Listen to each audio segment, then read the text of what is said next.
we are gonna go back to the full screen webcam view for the first story of the July storytime. The following tale brings us back to the summer of 2009. The summer of 2009. I had just started college. I am originally from Central Texas, and I went up to college at the University of Texas, Dallas, is where I went to college. This was the second year, I believe, that I was home for the summer. And by home for the summer, what I mean is we hung out at Shervin's house.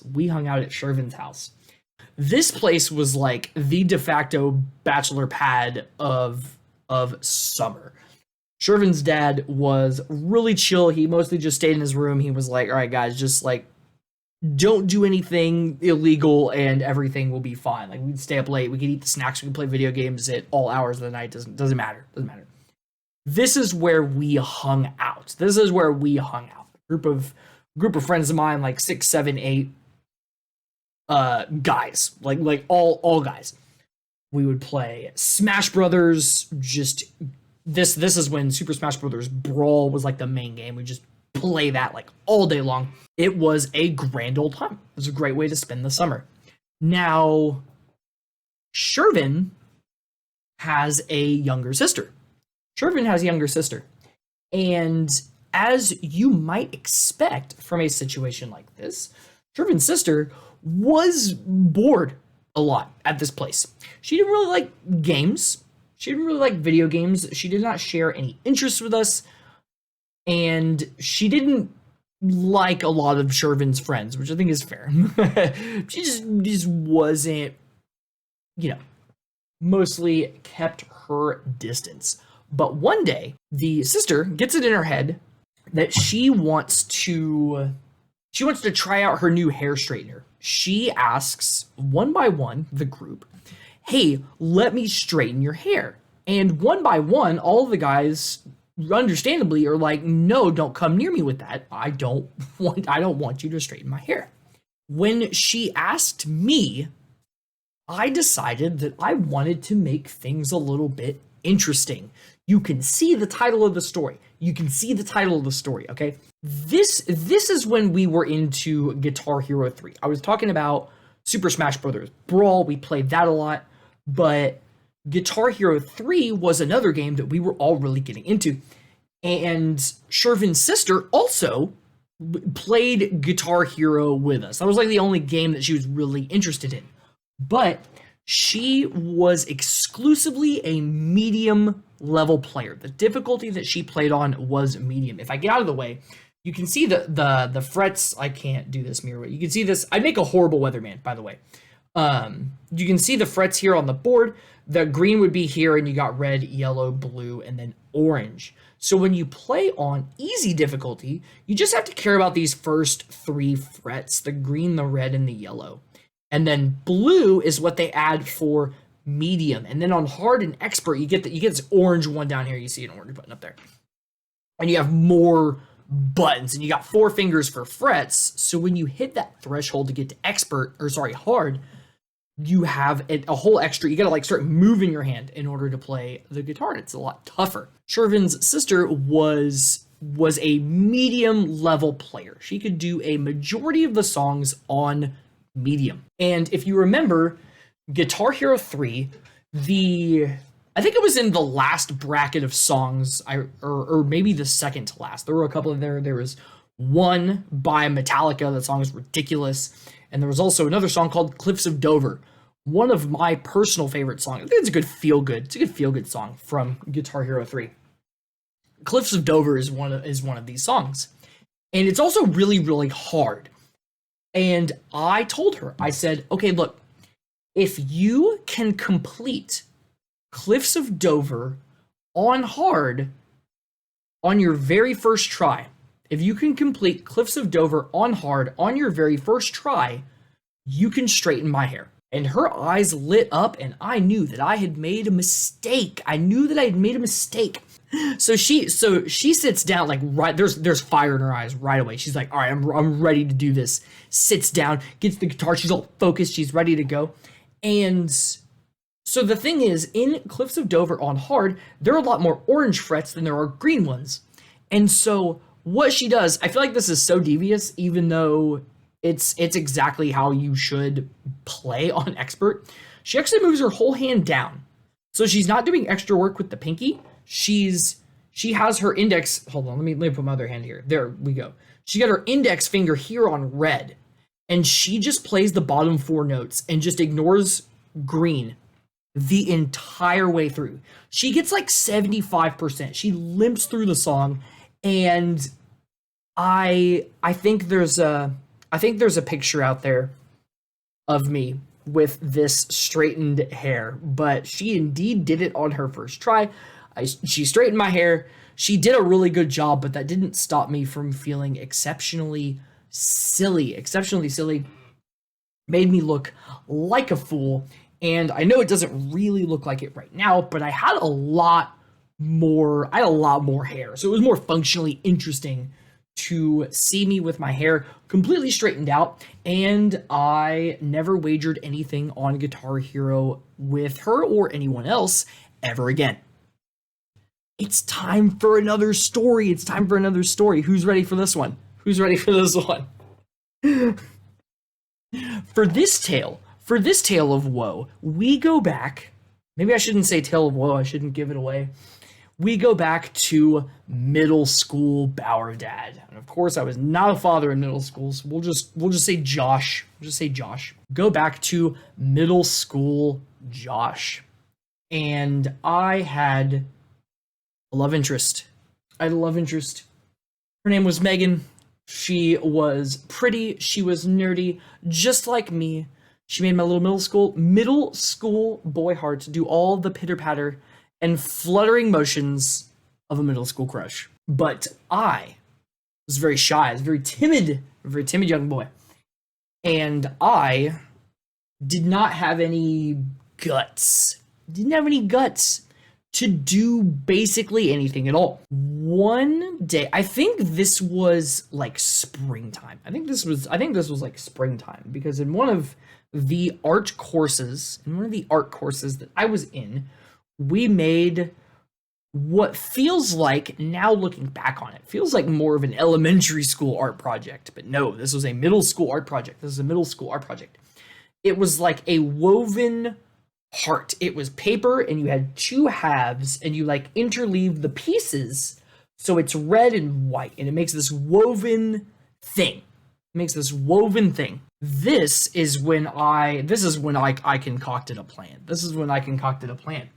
Is that I would put a note in the heart asking my dearest Megan to the dance with me, and I would slip it in her locker and would literally not have to interact with her at all in order to ask the question that I so desperately wanted to. In between classes, I made my card and little heart, and I put it inside, and you know those super like ultra cheesy like this is little kids will write those notes and be like, do you like me? Yes, no. And you like circle, you're meant to circle the one that is the correct answer. And I did one of those. Will you go to the dance with me? Yes or no? Slip the card in there.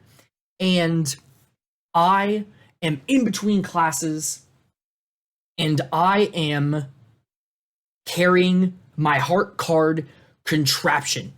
I'm going to her locker, and I'm gonna slip it in, and I'm gonna scoot away, and it's not gonna be a problem. I went really fast. This plan was bulletproof. She would not see me do this. I'm about 5 steps away from her locker. And she comes around the corner. Megan comes around the corner, and she makes eye contact with me and goes, "Oh, hi, Josh. What are you doing?" And let me be very clear. There is no way for me to fake this now. There's no way for me to fake this now. I do not have a backpack. I'm holding the heart in my hand. I don't have anything else. I can't like tuck it in my pocket or whatever. Like, I have been caught red-handed. I have been caught red-handed. And instead of interacting with her like a normal person, I took a few more steps toward her and slipped it in her locker. I didn't run away though. I just stood there like an idiot. And she goes, "Oh, did you make that for me?" And I said, "Yes." And that's the only word that I spoke to her for the remainder of the story. I said, "Yes." And so she has her things. So she opens her locker and she puts her things away. And she takes the heart and she goes, "Oh, it's cute. Thank you." And she picks up the card. She looks at it.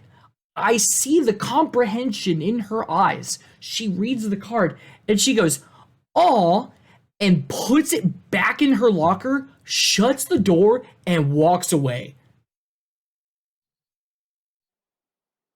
I did not go to the dance with Megan. Hamburger shoes, don't put the emotes. I know it's bad. Rejected with an awe. It was bad.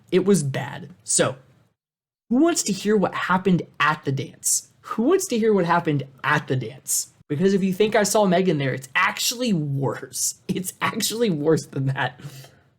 Dare I say, as a middle school boy, Megan was not the only girl that I fancied. There was another who had my eye. Her name is Brittany. Not to be confused with Bower Mom, whose name is Brittany. That is my current wife, Bower Mom Brittany. This is a different Brittany. That I also fancied. This girl, Brittany. And I see her at the dance. And I'm like, I really want to ask her to dance. And I'm 13. I have no dance moves. I'm 33 right now. I still have no dance moves. I also had no dance moves approximately 20 years ago. I am working up the courage to ask her to dance. And one of my friends walks by who I hadn't seen all night. And he was like, "Hey, Josh, what are you doing?" And I was like, "There's a girl that I really want to ask to dance." And he goes, "Well, then just go do it." And while this would be normally a hashtag thanks I'm cured sort of situation, it did actually work in some weird way. I was like, you know what? This friend is right. More like an acquaintance. I don't even remember who it was. Get up. And I go into the gymnasium and I was confident. I was like, she's going to say yes.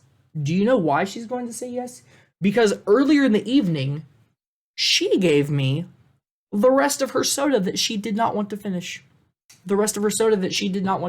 This other girl who was with us was like, "You don't know where that drink's been. Why you just gonna take a drink from someone and finish it?" And granted, as an adult now, I'm like, this girl was absolutely right. But when I was crushing on this girl I wanted to dance with, I was like, "You're the least fun person ever." I got leftover soda, so I'm basically in, right? So I find her in the gymnasium, and I make a beeline. I'm like, "Ooh, let's go." And I summon up all of the courage that I've ever had in my life, and I'm like, "Hey, would you like to dance with me?" And she goes, "No, I don't want to dance right now." Bear in mind, she's in the middle of the dance floor.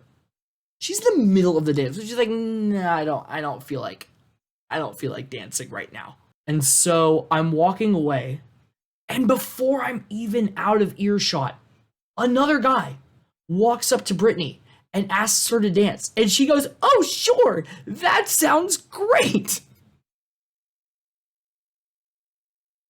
That sounds great. So you know how in public schools, I know these emotes are awful, y'all. So you know how in public schools when you have you're like in class, you're minding your own business, and a student will come in and give a note to your teacher. A student will come in by like the principal's aide for that period will like come in, give a note to your teacher, and then your teacher will be like, "Oh, this student's parents did pick him up," or whatever. The very next The very next day, I'm in math class and I'm minding my business and I'm doing my work. And the student aide comes in to deliver a note to my teacher. And the student aide is Brittany. And I'm like, okay, well, I'm just going to keep my head down and keep doing my math because that's what I'm supposed to be doing. And like, it's awkward, but it's fine. It's awkward, but it's fine. And then after Brittany hands off the note to the teacher, she turns around to leave. And my friend, let me stress how quiet it is in this room when my friend pipes up and says, hey, isn't that the girl that turned you down at the dance?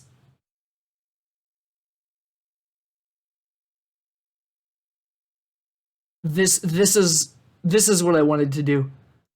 This is what I wanted to do. I wanted to crawl into my seat. I wanted to crawl into my seat and stop existing. I'm losing points on ladder and losing points in real life. I'm going to pull this back. We have another story. Story number 3 for the evening.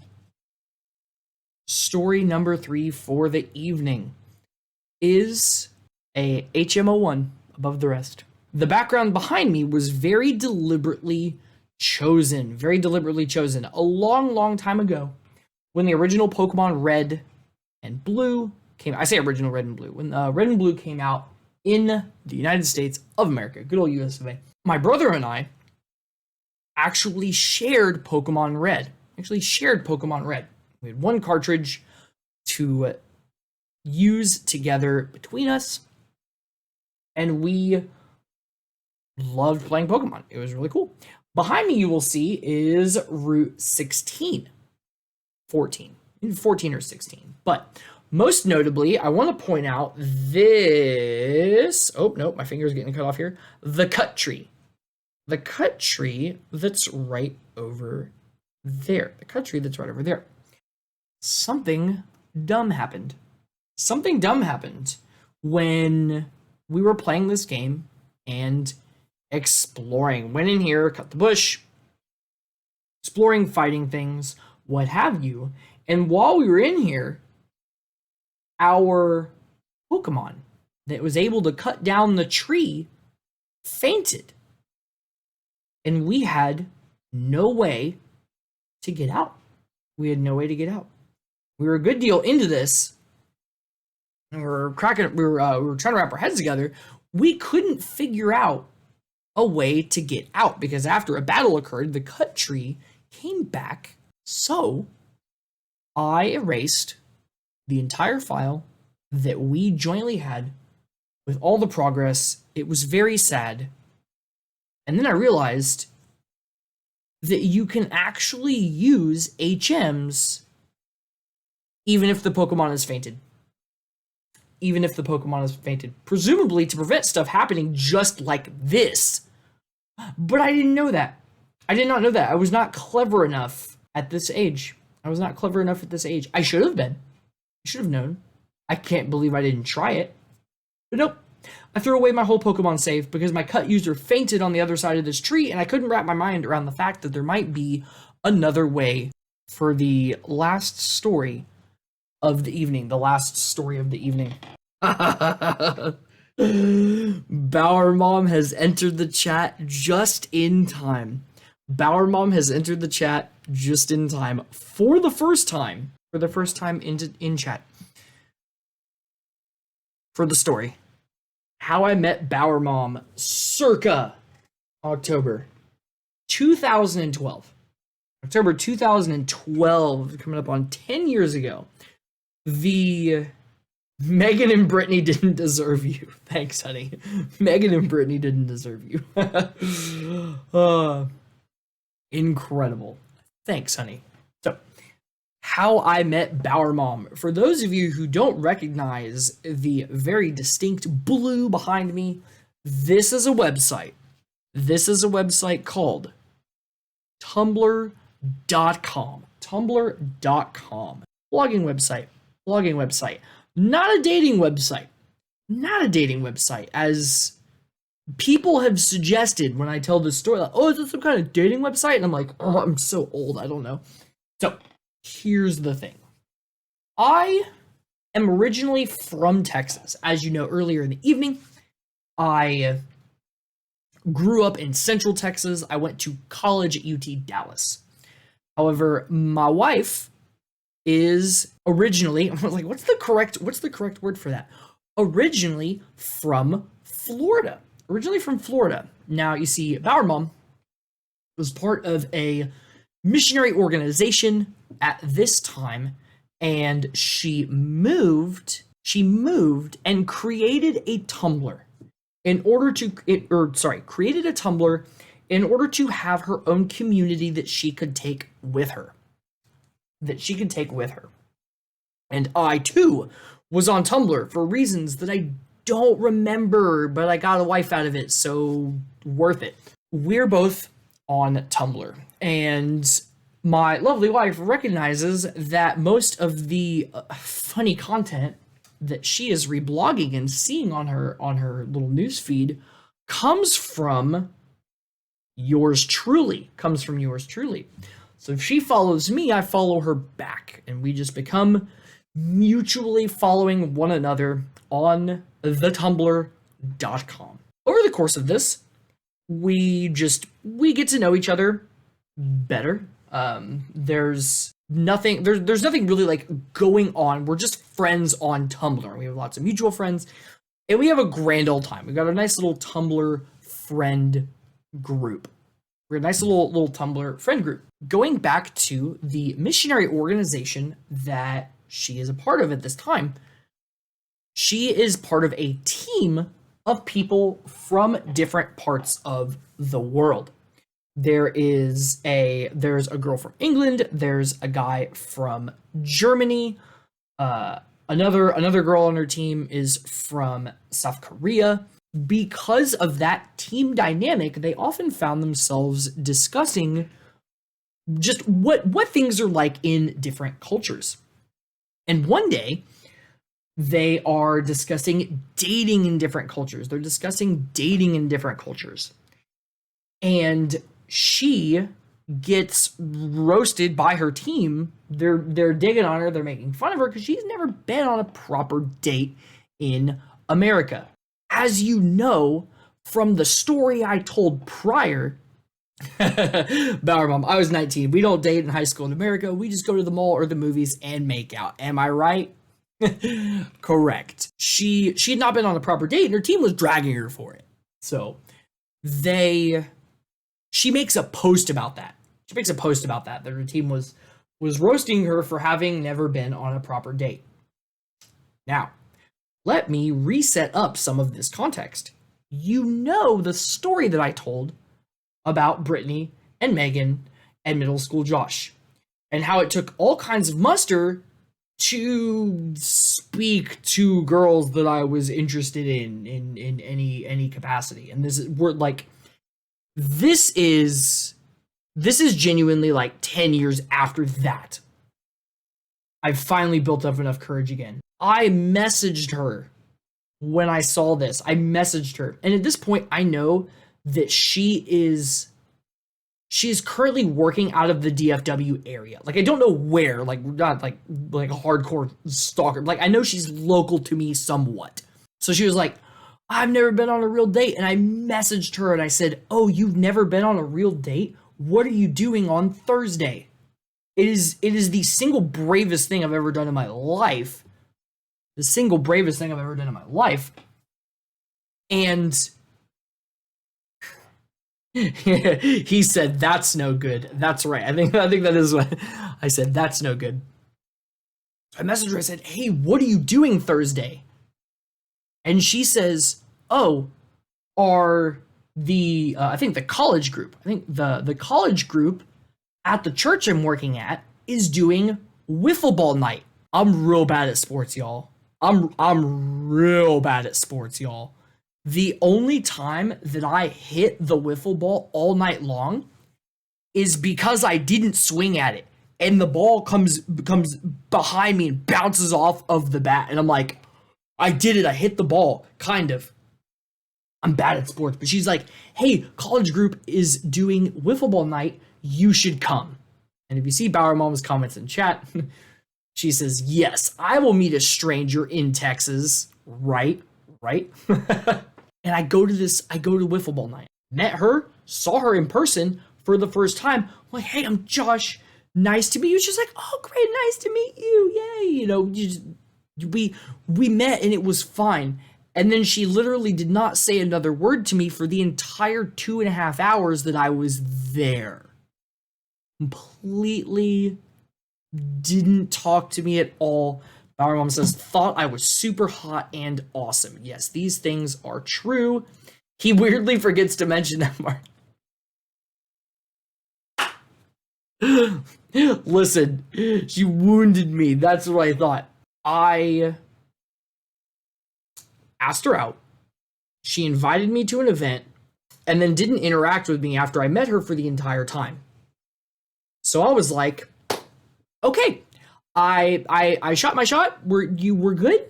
She's not interested, and that's okay. And then 1.5 years later, we got married. Yeah. And if you're wondering how we got from there to getting married, stay tuned.